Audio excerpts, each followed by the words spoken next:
పటాకిలు అంటే నాకు అస్సలు నచ్చదు until I got to know it's purpose. మీకు తెలుసా? Come let me tell you. దీపావళికి ముందు మనం పితృపక్షం జరుపుకుంటాం. అంటే మన పూర్వజులు, మన పితృలు భూమిపైకి వస్తారు, మనం వాళ్ళకి శ్రాద్ధ భోజనం పెడతాము, ఇంకా వాళ్ళని గుర్తు చేసుకుంటాము. తర్వాత కార్తీక మాసం. ఆ టైంలో మనం దీపాలు వెలిగించి మన పితృల శాంతి కోసం దీపదానం చేస్తాం. లాస్ట్కి వస్తుంది నరక చతుర్దశి. అంటే మన పితృలు స్వర్గలోకానికి మళ్ళీ వెళ్ళిపోయే టైం, కానీ వాళ్ళు దారి కనుక్కోలేరు. అందుకని అప్పుడు మనం వెలిగించే ఈ పటాకులు, ఆకాశ దీపాలే వాళ్ళకి దారి చూపిస్తాయి.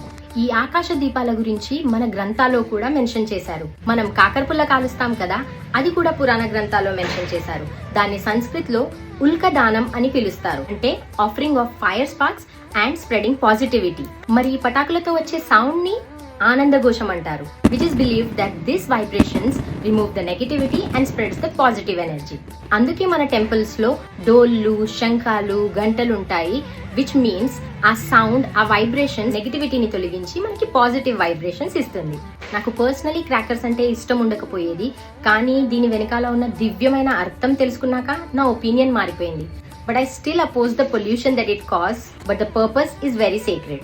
So for those who love crackers, next time పటాకులు పేల్చేటప్పుడు జస్ట్ ఎంజాయే కాదు, దీని వెనకాల ఉన్న సేక్రెడ్ మీనింగ్ ని ఫీల్ చేయండి. హ్యాపీ దీపావళి అందరికీ.